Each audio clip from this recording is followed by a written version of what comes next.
Bonjour et bienvenue dans cette nouvelle analyse d'une chanson de BTS. Aujourd'hui, on continue de s'intéresser à la deuxième mixtape de Suga, D2, qui est sortie en mai 2020. Et on va se concentrer sur la troisième chanson qui s'intitule What Do You Think? Celle-ci commence de la façon suivante. Qu'en penses-tu? Qu'en penses-tu?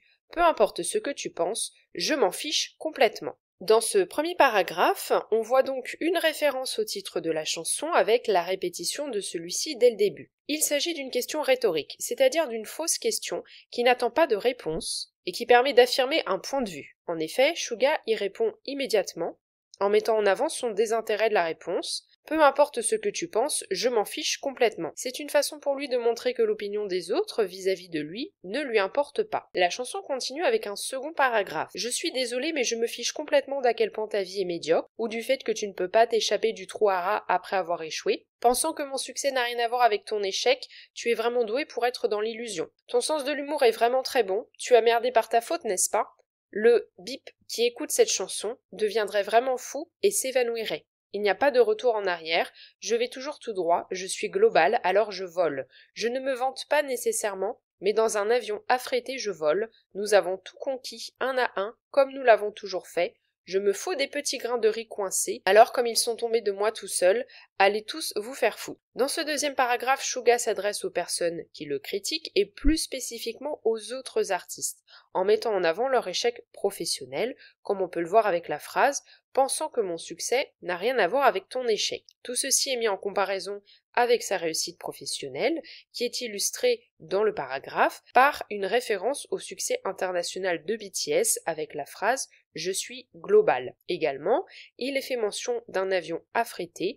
Je ne me vante pas nécessairement, mais dans un avion affrété, je vole. Un avion affrété, c'est un avion que l'on loue pour avoir des horaires de vol spécifiques et qui s'adaptent à notre emploi du temps. Ainsi, il s'agit d'un signe de richesse. On trouve également dans ce passage une référence à des grains de riz coincés. Je me fous des petits grains de riz coincés. Ce terme ici désigne les personnes qui le critiquent, mais on peut également le voir comme une référence à un fait historique qui est mentionné dans la chanson précédente, des Chuita. Il s'agit en effet d'une référence à l'histoire du prince héritier Sado, qui est mort de faim en étant confiné dans un coffre à riz sur l'ordre de son père. Faire cette référence historique dans ce passage permet à Suga de marquer sa supériorité vis-à-vis des artistes qui le critiquent.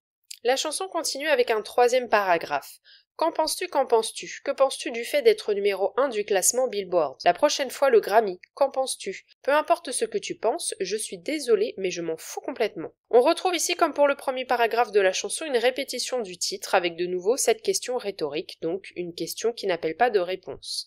Suga met ici en avant deux autres questions par rapport au premier paragraphe. En effet, il mentionne « Que penses-tu du fait d'être numéro 1 du classement Billboard ?» et « La prochaine fois le Grammy, qu'en penses-tu ?» Ces deux nouvelles questions mettent en avant le succès de BTS aux États-Unis, quelque chose d'exceptionnel. C'est justement ce succès dans les cérémonies de récompense américaines qui leur a permis de renforcer leur impact à l'international, mentionné un peu plus tôt dans la chanson. Mais également, cet accomplissement sur le sol américain suscite de la jalousie et des critiques de la part des autres artistes de l'industrie sud-coréenne, qui servent donc de source d'inspiration à cette chanson. La chanson continue avec un autre paragraphe. Les 10 zéros dans mon compte en banque, c'est l'argent que j'ai prêté avec ma jeunesse en garantie. J'ai une grande maison, une grosse voiture, une grosse bague, apporte-moi tout, je te donnerai ma carte noire. Les bâtards qui bénéficiaient d'apparitions TV plus que moi, les petits cons qui fanfaronnent à propos de leur argent, je me demande combien ça peut coûter. Ouais, se vanter de son argent, ça semble mignon maintenant. La distribution ne serait un problème qu'à ton niveau. Nous irons au service militaire quand le temps viendra. J'espère que tous ces bâtards qui ont essayé d'obtenir un avantage gratuit en vendant nos noms ferment leur bouche maintenant. Dans ce passage, Suga mentionne sa situation financière. Les 10 zéros dans mon compte en banque. C'est l'argent que j'ai prêté avec ma jeunesse en garantie. Ça permet à la fois d'illustrer le succès de sa carrière, mais en même temps cela rappelle tous les efforts qu'il a fournis. Puisqu'effectivement, pour atteindre cette situation qu'il a au moment de l'écriture de la chanson, ça lui a demandé de travailler très dur depuis son plus jeune âge. On a également, dans la phrase suivante, une référence à la toute première chanson de BTS, No More Dream. avec une énumération de biens matériels qui symbolise sa réussite financière. J'ai une grande maison, une grosse voiture, une grosse bague. Associée à cette énumération que l'on retrouve dans les paroles de la chanson No More Dream, Suga y ajoute ici la référence à la carte noire. Il s'agit de la carte American Express Centurion, aussi appelée Black Card, qui est une carte de paiement exclusive émise par American Express et sur invitation uniquement, réservée aux clients les plus fortunés qui répondent à certains critères de patrimoine, de solvabilité et de dépenses. Il s'agit donc d'une carte considérée comme un symbole de statut social auprès des personnes aisées. Dans la troisième phrase de ce passage, Suga cible une fois de plus les autres artistes de l'industrie de la K-pop en mentionnant leur temps d'apparition télé. En effet, au début de leur carrière, BTS ne bénéficiait pas d'une grande couverture médiatique en Corée du Sud, puisqu'ils venaient d'une agence qui avait peu de moyens, à la fois financiers et relationnels. Ainsi, les autres groupes de K-pop étaient beaucoup plus présents dans les médias sud-coréens, et cette mention permet ici de montrer la revanche qu'il a pris sur ces autres groupes. Une mention importante est également faite dans le passage, celle au service militaire. En effet, au moment de l'écriture de la chanson, étant donné le succès international de BTS et des retombées économiques engendrées pour la Corée du Sud, beaucoup de questions se posaient dans les médias sud-coréens quant à la participation des membres de BTS au service militaire, puisque les envoyer là-bas signifiait pour les économistes une perte importante de revenus pour la Corée du Sud, mais en même temps, l'obligation du service militaire est quelque chose de très important dans la société sud-coréenne. Ainsi, beaucoup de personnes commençaient à critiquer BTS en ne voulant pas que ceux-ci bénéficient d'un traitement de faveur pour être exemptés de service militaire. Donc dans cette phrase, Suga répond à la situation « Nous irons au service militaire quand le temps viendra ». La chanson se termine sur un dernier passage. Je ne sais pas, je ne sais pas, je ne sais pas, je ne sais pas. À ce point, je n'ai pas besoin de savoir. Si la musique d'idol compte comme de la musique, je m'en fous.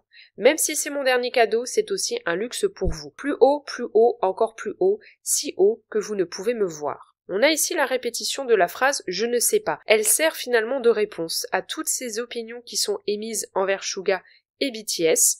C'est une façon de montrer qu'il ne se préoccupe pas autant de sa situation que les autres, notamment concernant la légitimité de sa réussite sur le marché américain, comme on le voit avec la phrase « je n'ai pas besoin de savoir si la musique d'idol compte comme de la musique, je m'en fous ».